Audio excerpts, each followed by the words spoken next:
ลมทับสุดๆเลยแม่จะดีตอนนั้นจนสลบน้องว่านี่พลาดหินลงในนี่โดยแบบว่าได้ยวง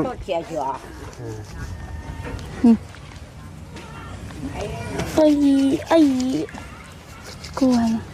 ปะก้อนน่ะมือจังเจ็บเจ้าก็เอาลงมาซ่อนทางดมตัวta aiยังก่อนอันเนี่ยก็เลยตอนละไกยังไอ้ในกูจงเลยนี่ยำกูโดกูโดเจาะกายกันไปคือตัวนี้ก็ไอ้เลยตัวก็ไอ้กูจงเลยปรักเลื่อนตาไอ้แกไอ้อยู่ดังไอ้ค่อยจริงๆค่อยๆดูยำ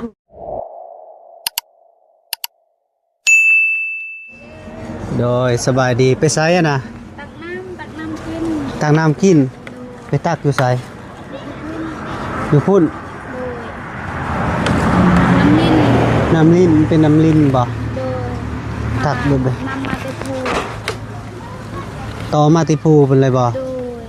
ภูใดภูนี้ภูอยู่พุ่นคือไก่แฮะไก่ได้2 ลักบ่พอดีพี่น้องไอ้เนาะพอดีเห็นน้องดอกแคกำลังย่างมาว่าสิไปตักน้ำกินพี่น้องไอ้เนาะไปเบิ่งน้ำกิน บ่ได้ต้มบ่กินแบบนี้เลยโดยกินแบบนี้สบายดีเด้อได้อยู่บ่มันนะได้ชมกระยังไงใส่มาพี่ก่อนโอ้โหตัวมันนี่ยังอันนี้โดยสบายดีทางฝั่งไทยเป็นเดิมบ้านเรามันด่างบ่แม่นบ่มันด่างมันแก้วมันด่างมันแก้วได้นี่มันแก้วมันเผามันเผาบ่มันเผาทางฝั่งไทยเป็นมันแก้วโอ้ขาดไอ้นี่มันม่วงวันนี้แหละเนาะม่วงยังมันคือแดงมันจะออกม่วงน้องเอิญว่าป้วงก็คือมันอยากออกสีบัวเนาะมันเย็นเฮ็ดได้กินขึ้นว่าสีเหลืองข้างในนี่แซ่บเนาะจีเลยโอ้เจ้าเคยกินอยู่ติโอ้ใส่ไปหัวหนึ่งเนี่ยกินอีกกำลังหิวเข่าพอดีพอกินดิบเลยบ่แล้วจีได้เด้อตรงล่างข้างล่างนี่แบบนี้เด้บ่แซ่บบ่โตใหญ่บ่ระวังเด้อใหม่เรานะเลยใหม่เราดิรีบได้ไปขาตั้งกล้องบ่เพิ่งขาตั้งกล้องเรานะระวังได้สิเทงตาโอ้สมบัติบอกปอโตเจ้าคือเฮ็ดคักแท้เฮ้ยปู่หน้าจอความละเอียดสูงมุนปุ้ยว่าโดยมันละเอียดดิมันละเอียดเนาะมันเก็บภาพได้ละเอียดเอาขออนุญาตมกมันกันด้วยบ่แก้วเด้อโดยอยากซิมอยู่กินดิบก็ได้น้องคนนี้อิ่มมาแต่ชวนกินดิบเลยกินดิบโดยมันบ่ยืงทองบ่น้องมันเคยกินเลยเพิ่นว่าก็ได้ลายแล้วอันนี้ลายอยู่บ่อยู่สวนโอ้ลายอะไร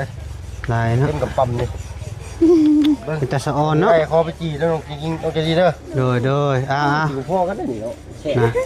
เอาไปเรื่อยๆหน่อยคนละหัวซะโดยเอาไปเบิดก็ดีบ่ล้างเลยบ่เพิ่งตีแบบนั้นได้บ่เอาสวิงมาตองอีกโอ้จั่วขาดอยู่เลยอันนี้เนาะพี่น้อยเนาะบอกแก้วเฮาก็เห็นได้แบบนี้นะอยู่บ้านบ่ค่อยมีบ่อ้ายบ่ได้โดนบ้าเธอระบาเมืองเขาชื่ออะไรฮะไม่ได้ขุดมันระบาเมืองเห็นว่าอ้ายเมื่อบ้านเราสิไปขุดให้อ๋อพุ่นแล้ววันทิศสิกลับแล้ววันทิศยังกล้วยระบาเมืองได้โดยไปเบิ่งพี่น้องที่กินแล้วจะเอาไว้กินก็ได้แล้วเขาฟังตั้งใจด้วยทีมงานเมืองมาได้เขาก็พาให้กันเลยโดย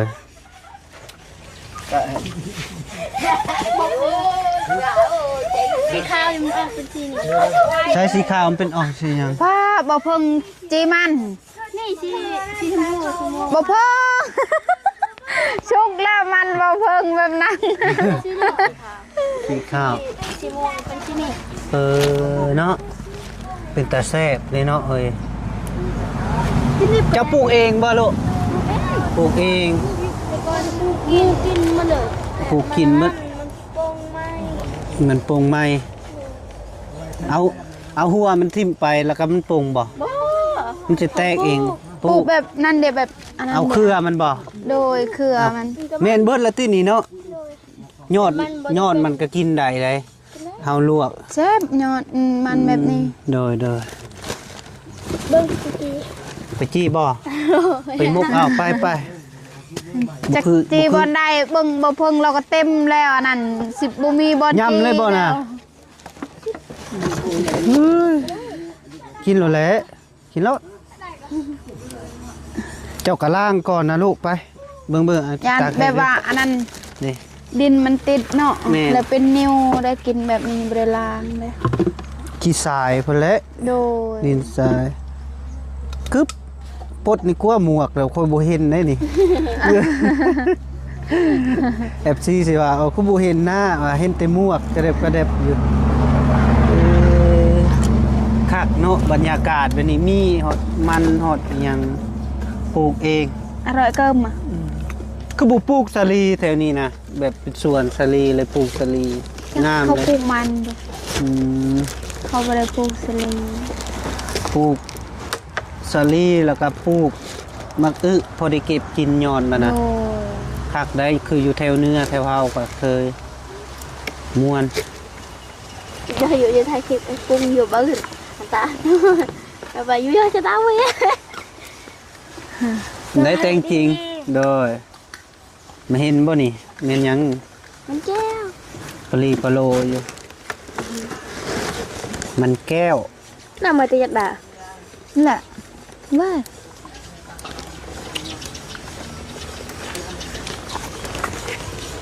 แต่เฮาห้องตึกเจ้าห้องอีหยังนั่น พวง ปงโง่ พวง พวง ปอง พวงโง่ โง่ ปง เออ ปงโง่ พวงก็ได้ห้อง พวง โดย โง่ โง่นี่ก็คือมันตัวนี้แหละ เอ ปงโง่ โดย เก็ดงู อันนั้นแบบว่ามันเที่ยวคายคือพวงเตื้อย มืด มันตายบ่ พวงเตื้อยมันเที่ยวคาย ตายแล้วมันตาย บ่ บ่ตายแบบว่ามันที่แบบว่ามันตัวนั้นเด็กเขาปลูกลายแล้วปลูกคายเด็ก โอ้ มันที่ว่าเขาแก่เป็นเต็มรถนะเขากลายเป็นโตนนะ โดยก็เรียกว่ามันที่เฮาคายแล้วมันตาย บ่แม่น โดยคักแล้วอันนี้นะ จนว่าบ่มีไฟรบกวนเนาะแรมเป็นแรม ยางบ่ดีจุ่มรถปากเขา ไปตักน้ำบาดนี้ โดย ไปก่อนเด้อโดยตะมุตะมิอีนี่เนาะ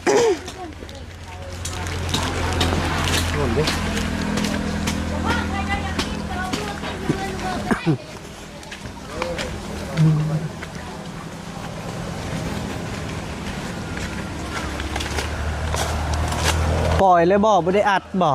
บ่ปล่อยแบบนี้เลยนำแต่ผูกแบบว่าบ่ได้เสียค่าไฟค่ะ โอ้บ่ได้เสียเงินเนาะ โดย น้องคือบ่เอาท่อต่อไปปุ่นเลย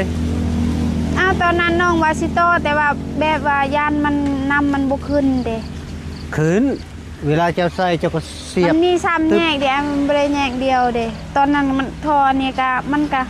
แบบว่าเวลานำนี่มันขาดน้องก็แบบว่าใส่น้ำตัวนั้นเห็นแบบว่าน้ำตัวนี้เวลาน้ำมันแห้งแล้วมัน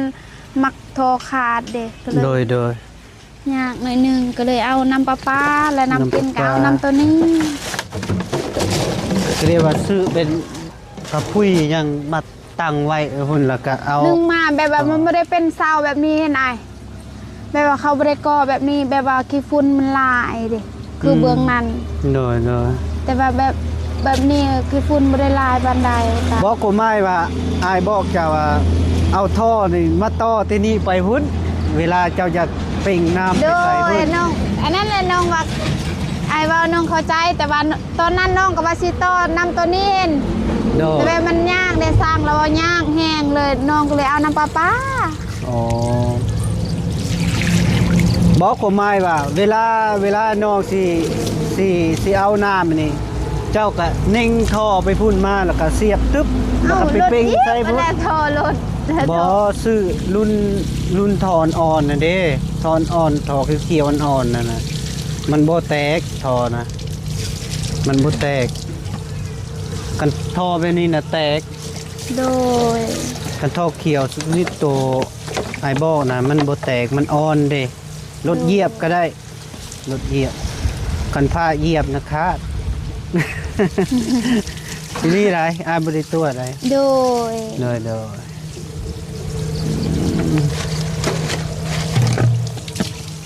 แบบนี้เนาะเป็นว่าเอาน้ำพี่น้อยเนาะ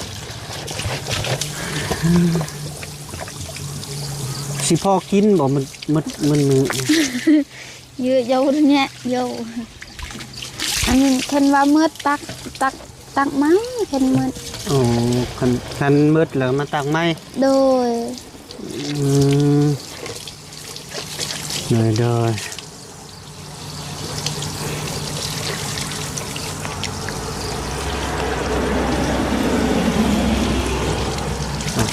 เนาะลืมขาดตะไคร้สบายดีเด้อสบายดีช่วงบรรยากาศตอน5 โมงพี่น้องไงเนาะ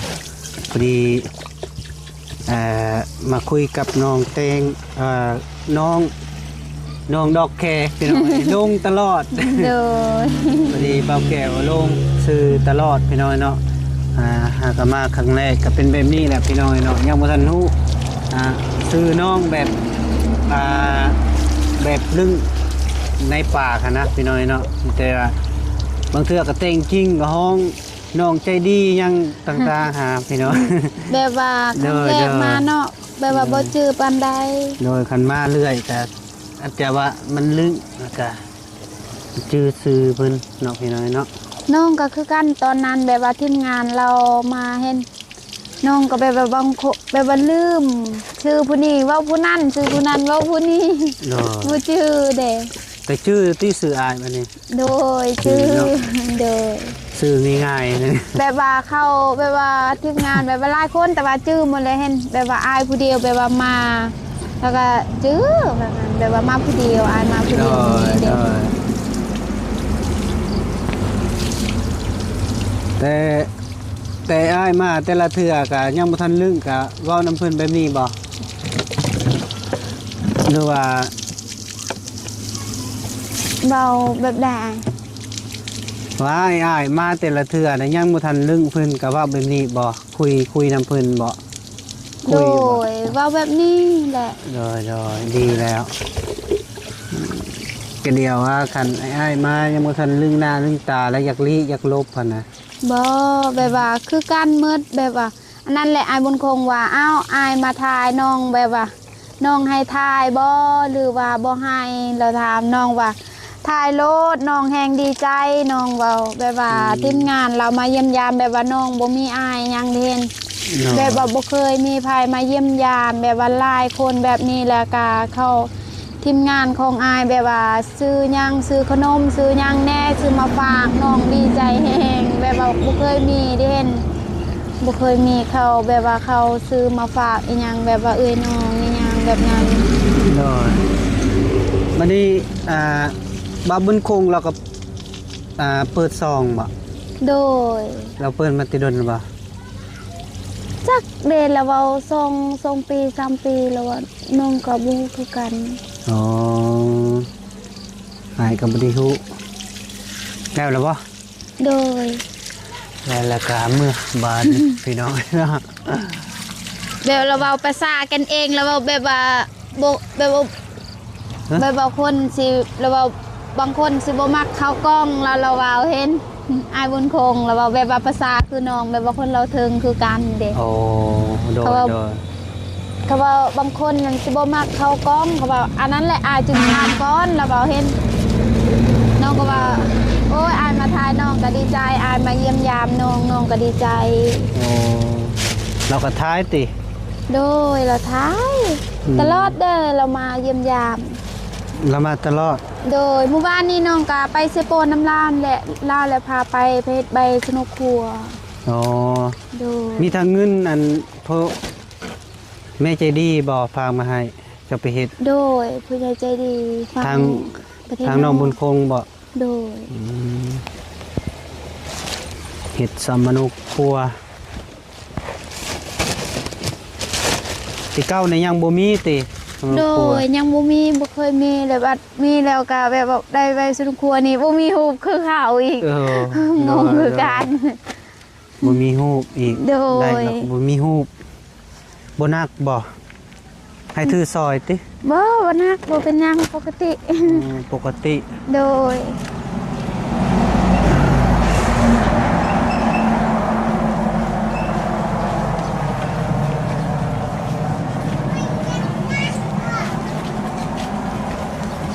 ตำเข้า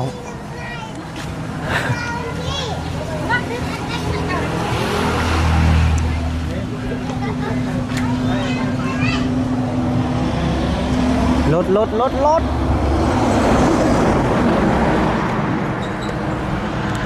นึ่งข้าวนึ่งน้ำแล้วบ่ ยังหาก็มาเอาแต่เอาแบบว่าโคมน้องเอาไปซากแล้วอยากไปการเขียดเดี๋ยวเมื่อวานนี่บ่ได้ไปการเพราะ สิ บ่ ไป ได้ การเครียดบ่ โดยตอนแรก ให้ไปนำบ่ เห็นว่าอยากไปหลายคนไป พอดีม่วนเนาะ โดยลานก็ไป ไปบาทนี่บ่มีรถแล้ว มีแติยนต์แล้วบัดนี้ตกน้ำพี่น้องเนาะ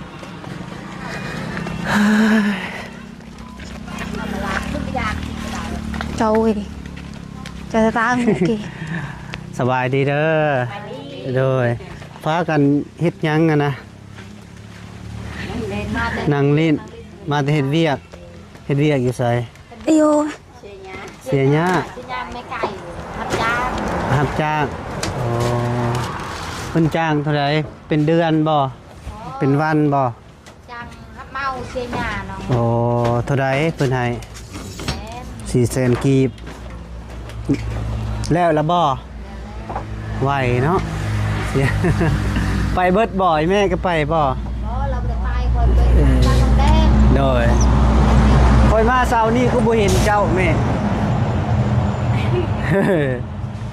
คอยมาได้เช้านี้ได้ได้คอยมาคนพื้นซอยลาวเด้นี่มื้อเช้านี้ หลักตัดตาม โอ้ย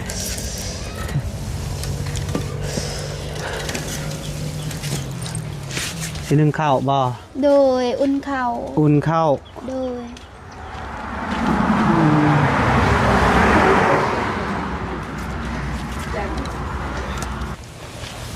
เบิ่งน้องนึ่งข้าวก่อนพี่น้องเนาะ อันเด้ออ่ะ ใช่รู้แล้วสิใส่หยังให้อ้ายอัน ใส่ นั้น น้ำ ตักให้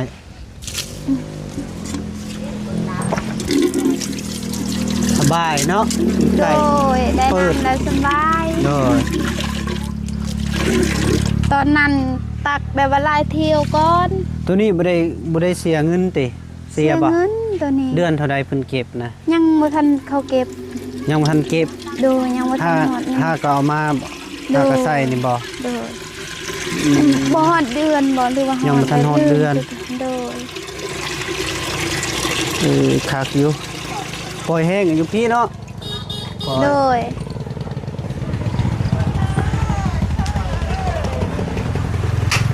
ขายยังเนาะ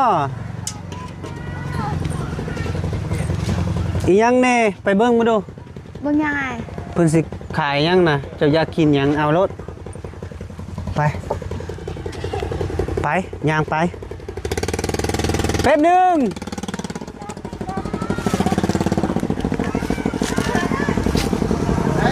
เราสิลงมาบ่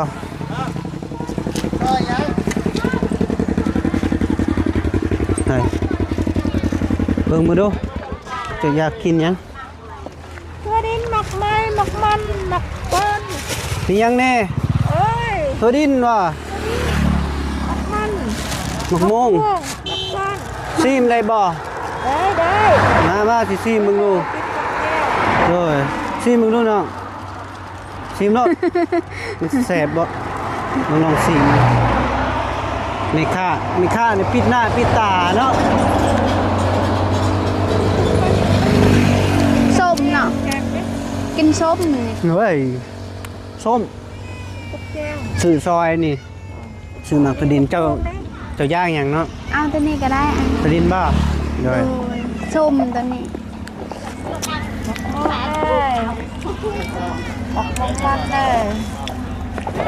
ท่านั้นกินบ่หมักตัวดินกินอยู่บ่หมักตัวดินน่ะ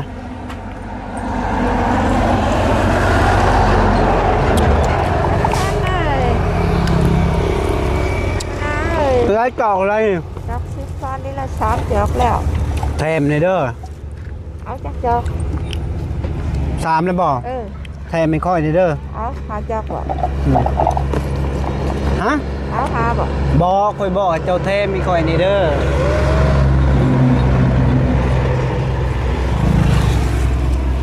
โอ้ยสตาร์ เอาไหมดอกแค ขอบใจเด้อ โดย เบา โดย เบาแก้วขอบใจได้ล่ะ จ่ายเงินให้เราก่อนพี่น้องเนาะพอดีไปเวียดมาขายมักพดินแม่นบอกเวียด โดยเราคนเรียนเอา นักงาน10,000ป้าบ่เคยนักกันน่าไอ้ปลายน่ะ เอา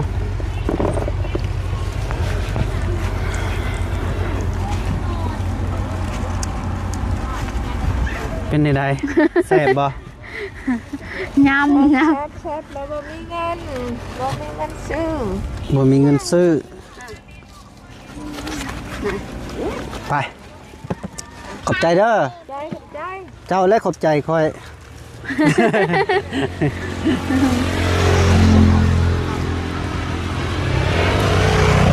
ไปพี่น้องนี่เนาะพอดีเอยเวียดมาขายมักทั่วดินก็เลยซื้อซอยเราพี่น้องเนาะซื้อซอยเด้อเพิ่นว่าแบ่งให้แม่กินน้ำ เอ็ด เอาไหม เอ็ดโดยบ่เป็นหยังโดย chọn này thật bạn xanh của ได้ไปพากันไปกินอยู่ไหน ล่ะเอ็ดนี่มา พาน้องๆกินไป โดย เอาอีกจะเอาน้อยแฮะ bạn เกรงใจบ่ ไอ้ bạn kìa บ้า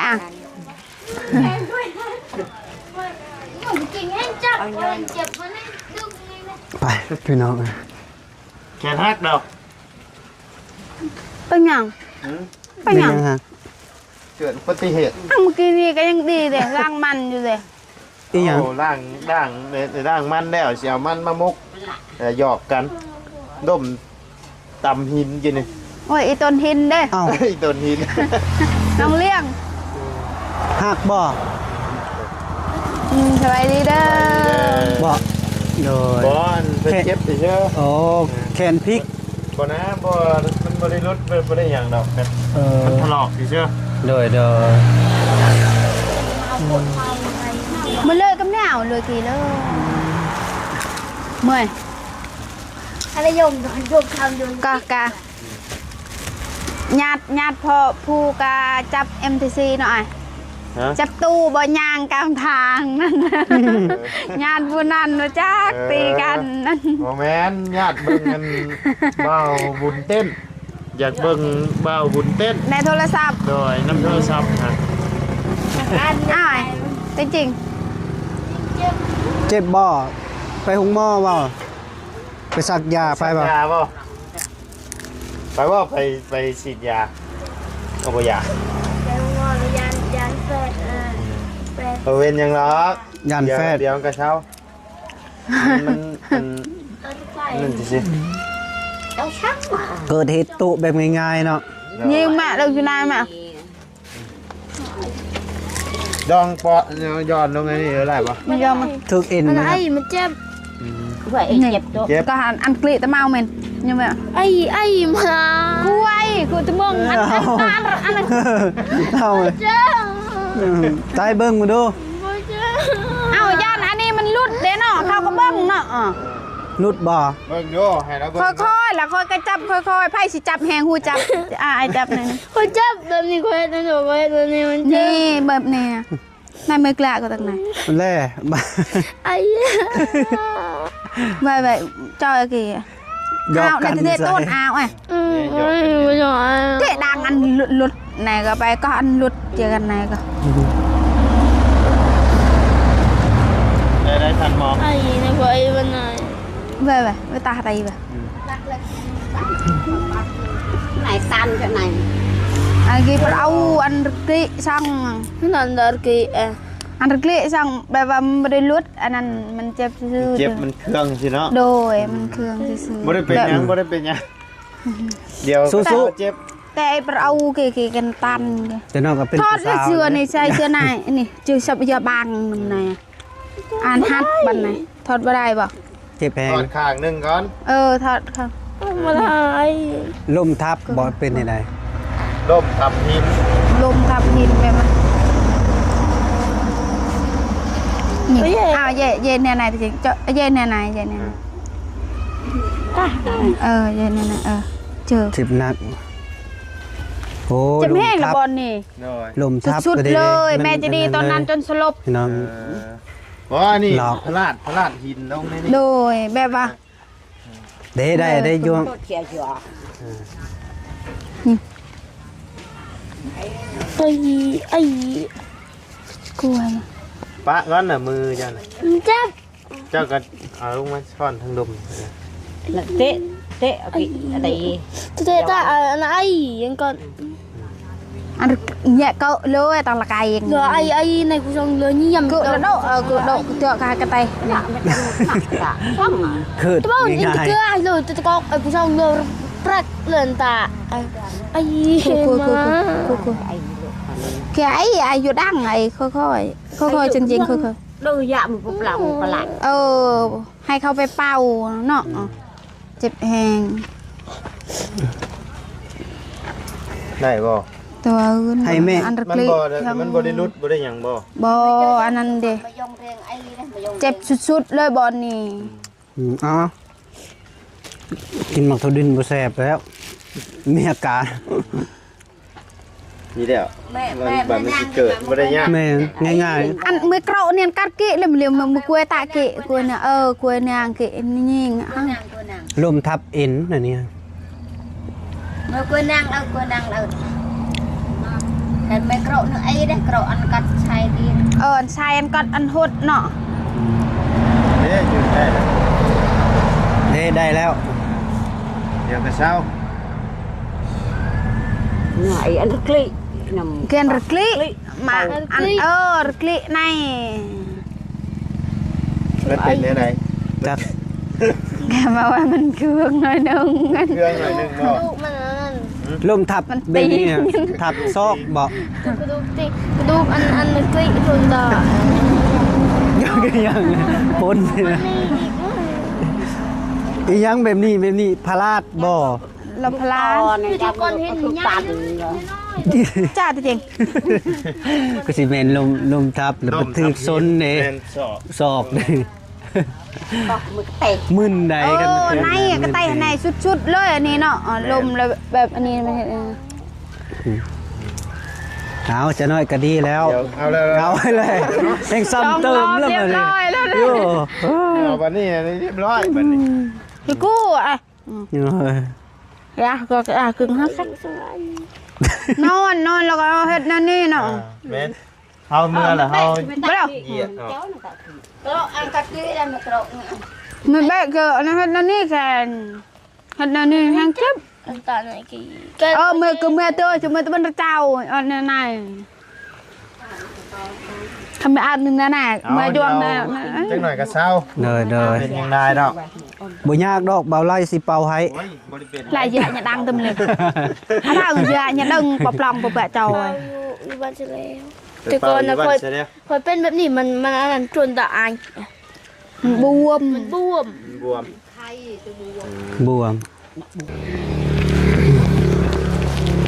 เป็นเจ้าสิไปเป้าอยู่พุ่นบ่ ไปเป้าบ่หรือสิไปโรงหมอสิพาไปเนี่ยไปแตบ ไปให้แพทย์แตบให้ ไปฉีด ร้องร้อง ไปฉีดยานะ นี่แล้วแหละเบิ่ง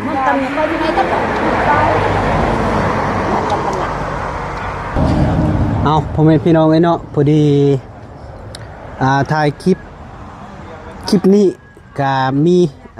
น้องใจดี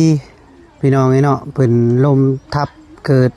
เหตุหน่อยนึงพี่น้องไอ้เนาะเอาขออยู่ดีมีแฮงสุขภาพแข็งแรงอย่าเจ็บอย่าจนอย่าขาดอย่าจนเด้อพ่อแม่พี่น้องคลิปนี้ก็อำลาก่อนเด้อโดยบ๊ายบาย